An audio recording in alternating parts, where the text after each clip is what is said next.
Bonjour de Bamako à toutes et à tous.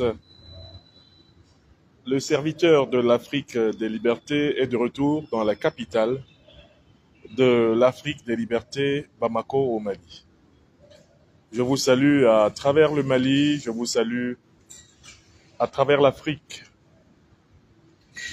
Une très belle semaine vient de se dérouler au cœur du peuple du Burkina Faso et je ressens toujours beaucoup de gratitude envers toutes les Africaines et tous les Africains que je croise sur mon chemin en arpentant notre continent. Je vous salue de Bamako, la capitale de l'Afrique des libertés, où je suis rentré cette nuit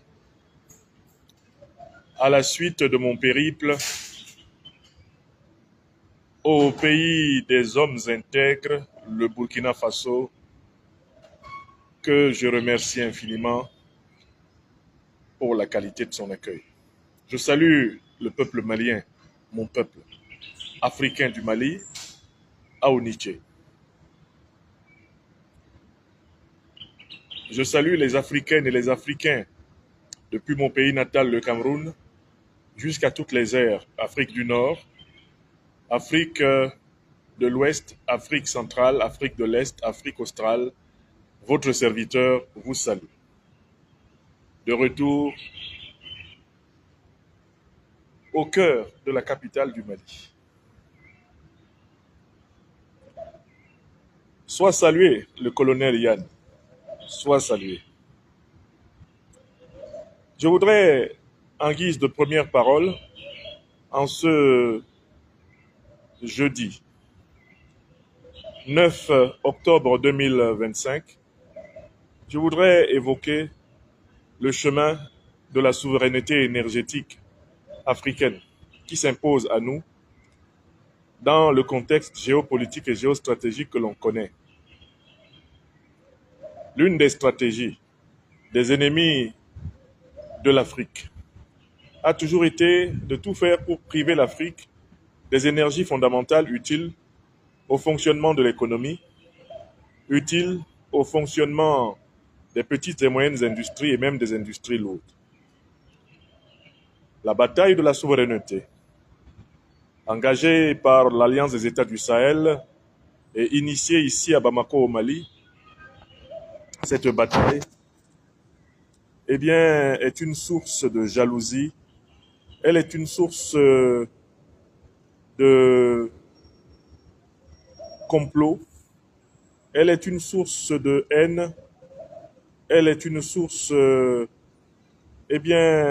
harcèlement de la part des puissances impérialistes et de la part des puissances impérialistes et de leurs nombreux héritiers, successeurs et défenseurs. Donc je voudrais dire quelques mots sur les possibilités de souveraineté énergétique qui sont les nôtres. Je voudrais dire quelques mots sur les voies de la souveraineté énergétique qui s'imposent à nous, Africains de ce temps. Alors, l'énergie est la base de tout, que ce soit l'énergie naturelle ou que ce soit l'énergie artificielle. Tout ce qui bouge est énergie. Et dès lors que vous n'avez pas d'énergie, bonjour madame, vous n'êtes pas capable de réaliser. Dès lors que vous n'avez pas d'énergie, vous n'êtes pas capable de faire. Dès lors que vous n'avez pas d'énergie, vous n'êtes pas capable de produire. Justement parce que l'Alliance des États du Sahel a décidé d'être une confédération et une puissance souveraine, les néocolonialistes français, occidentaux et moyen-orientaux, et leurs suppôts à l'intérieur des sociétés africaines, essayent de priver l'Alliance des États du Sahel de toute énergie. Un tribunal perdu quelque part à Washington s'est permis de prétendre interdire au Niger de vendre son uranium à qui il veut. La presse à gage, la presse criminelle de la France-Afrique, fait ses choux gras des attaques menées par les terroristes contre les voies d'approvisionnement du pétrole au Mali. On voit très bien que l'intention de ce tribunal basé aux États-Unis d'empêcher les Nigériens de commercialiser leur uranium librement est la même que l'intention des terroristes soutenus par le néocolonialisme français et qui essayent d'entraver le développement harmonieux du Mali depuis que le Mali a délogé les troupes néocolonialistes françaises et impérialistes occidentales de l'ONU sur son sol. C'est la même intention. Et si aujourd'hui, la plupart des pays de l'Afrique dite abusivement francophone ont un déficit d'approvisionnement en énergie, cela n'est pas un hasard de l'histoire, ce n'est pas un accident de l'histoire. Cela a été voulu par la puissance coloniale, notamment la puissance coloniale française. Elle a toujours veillé à ce que ces colonies ou ces anciens territoires sous tutelle demeurent sous-développés.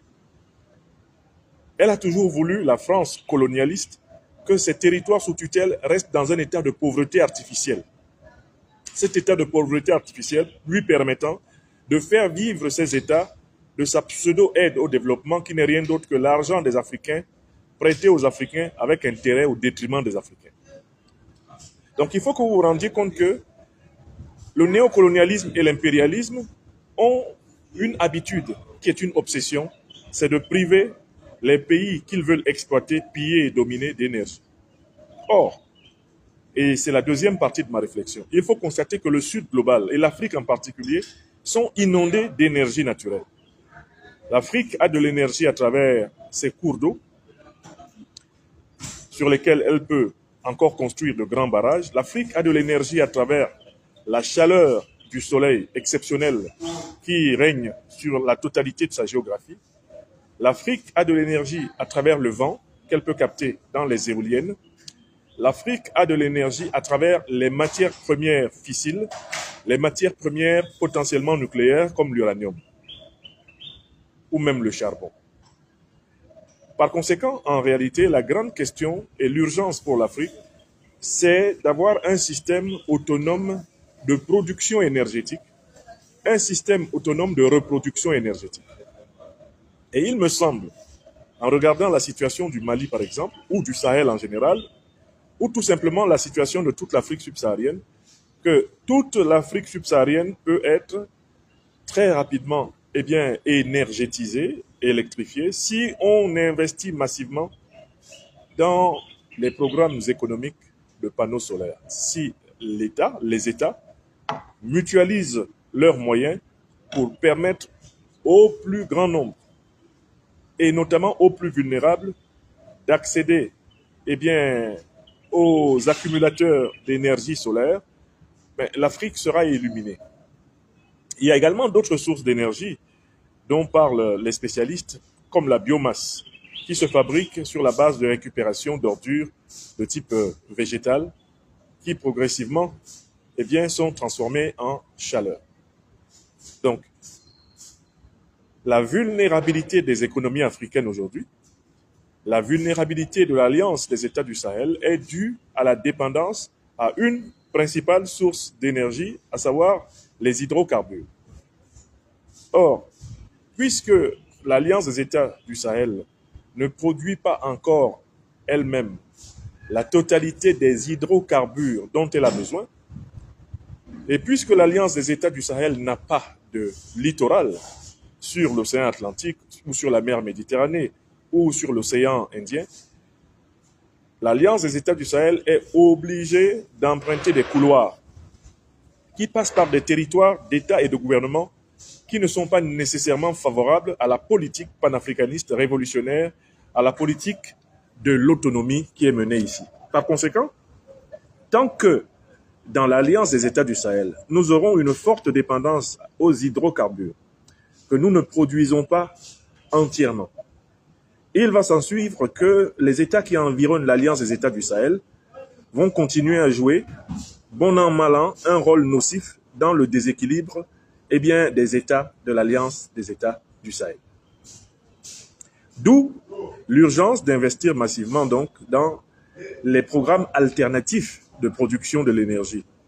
L'urgence d'investir massivement dans la popularisation de l'énergie solaire, l'urgence d'investir massivement dans la biomasse, l'urgence d'investir massivement dans tout ce qui va permettre aux populations, au Sahel en particulier et en Afrique en général, tout ce qui va leur permettre de produire elles-mêmes l'énergie qu'elles consomment. Je reviens du Burkina Faso, où j'ai vu la mise en œuvre à travers le programme Faso Mebo d'une immense œuvre d'architecture urbaine assumée par les peuples.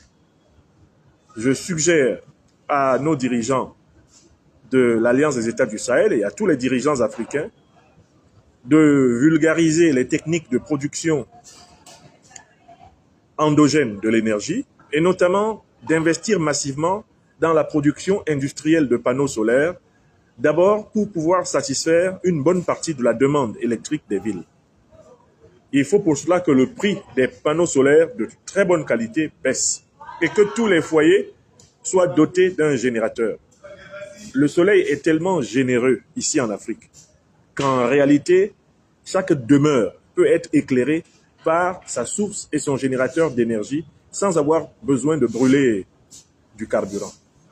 Il faut donc trouver une solution parce que pour le moment, les panneaux solaires coûtent très cher, trop cher pour les familles les plus modestes. Un ouvrier, un travailleur même de la classe moyenne en Afrique subsaharienne ne peut que très difficilement se faire installer un système d'énergie solaire. Il faut donc que l'État investisse massivement dans la production locale des panneaux d'énergie solaire. On a déjà quelques unités qui les fabriquent ici au Sahel, mais il faut doper ces unités et lancer un immense programme d'autonomisation des résidences personnelles dans les principales villes africaines qui sont les plus grandes consommatrices d'énergie. Ici, par exemple, chez nous, au Mali, ça serait intéressant que 50 à 60% de l'énergie consommée à Bamako soit de l'énergie qui est produite par les panneaux solaires. Ce qui va permettre de mieux alimenter, par exemple, les campagnes qui sont beaucoup plus fragiles. Et avec le temps, il faut que toutes les grandes villes du Mali soient des villes dans lesquelles la principale source d'énergie est directement le solaire. Solaire domestique, solaire administratif, solaire industriel et accessoirement l'énergie d'hydrocarbures qui vient des centrales thermiques. Voilà ce que je voulais dire. Par ailleurs, on voit très bien que le programme qui a été engagé par l'Alliance des États du Sahel avec la Fédération de Russie pour la construction de centrales nucléaires ici dans le Sahel est un programme urgent. Il faut qu'on mette de la cadence dans ce programme tout en assurant le maximum de sécurité autour de ces programmes-là parce que si les pays sahéliens pouvaient se doter de 2, 3 ou 4 bonnes centrales nucléaires, l'essentiel du problème énergétique auquel nous sommes confrontés aujourd'hui serait résolu. Faisons preuve de courage, faisons preuve de détermination, faisons preuve de discipline. Et l'Afrique sera illuminée par le soleil et elle sera continuellement nourrie d'énergie et n'aura plus besoin de dépendre ni des pétrodollars, ni des hydrocarbures étrangers, mais elle sera capable littéralement de s'énergétiser elle-même. Un mot pour finir, à l'adresse des populations que nous sommes tous, qui peuvent être éprouvées par ces stratégies d'assèchement énergétique mises en œuvre par le néocolonialisme français, l'impérialisme occidental, à travers les organisations terroristes qui sont au service, comme vous le savez, des puissances de l'OTAN et de leurs alliés du Moyen-Orient, afin de continuer à piller l'Afrique. Africaines, Africains, Maliennes, Maliens, n'oublions pas que nous savons pourquoi on nous crée des difficultés dans l'approvisionnement de l'énergie. On nous crée des difficultés dans l'approvisionnement de l'énergie en Afrique parce qu'on veut nous maintenir en servitude. On veut nous maintenir en dépendance. On veut nous maintenir dans la soumission. On veut tout faire pour essayer de nous retourner contre nos dirigeants par impatience devant les difficultés de la vie quotidienne qui viennent lorsque l'énergie manque.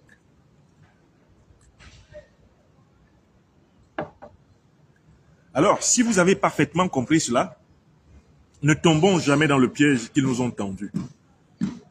Le piège que les terroristes, leurs maîtres, les néocolonialistes français, les impérialistes occidentaux et leurs alliés criminels du Moyen-Orient nous ont tendus, c'est en tentant de nous assécher en énergie que nous nous retournions contre nos dirigeants révolutionnaires panafricanistes, qui pourtant, nuit et jour, se battent pour améliorer notre quotidien. Nous déjouerons ce piège. Nous ne nous laisserons pas tromper.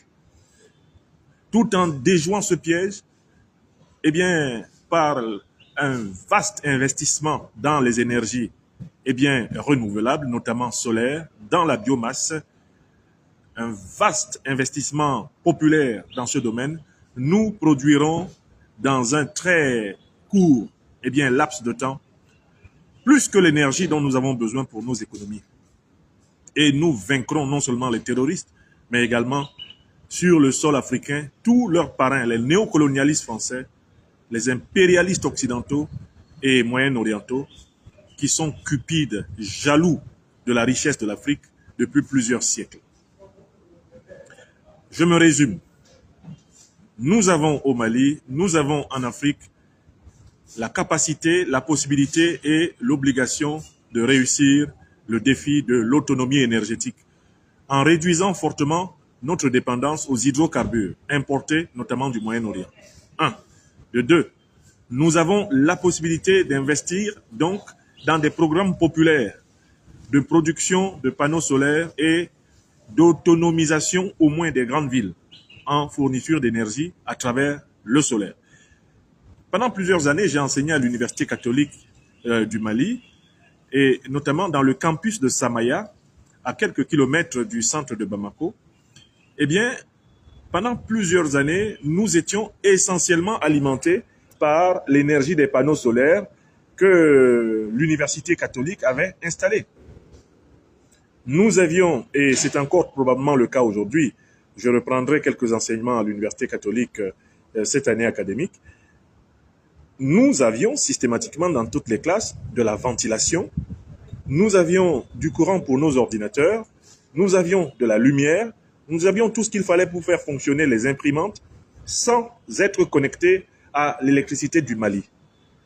L'Université catholique à Samaya, pendant toutes ces années que j'étais là, fonctionnait ainsi. Je crois que cela continue, cette autonomie énergétique du campus de Samaya. Alors, j'ai vu au campus de Samaya ce qu'on doit pouvoir reproduire. Eh bien, dans toutes les agglomérations, il faut qu'une révolution solaire vienne contrecarrer la dépendance aux hydrocarbures et par conséquent aux importations qui est encore massivement la nôtre à travers l'Afrique. Il n'y a pas que le solaire, il y a la biomasse. Il n'y a pas que la biomasse, il y a les éoliennes. Il n'y a pas que les éoliennes, il y a les barrages. Et toute forme alternative de production d'électricité doivent être enseignées à partir de l'école primaire à nos enfants.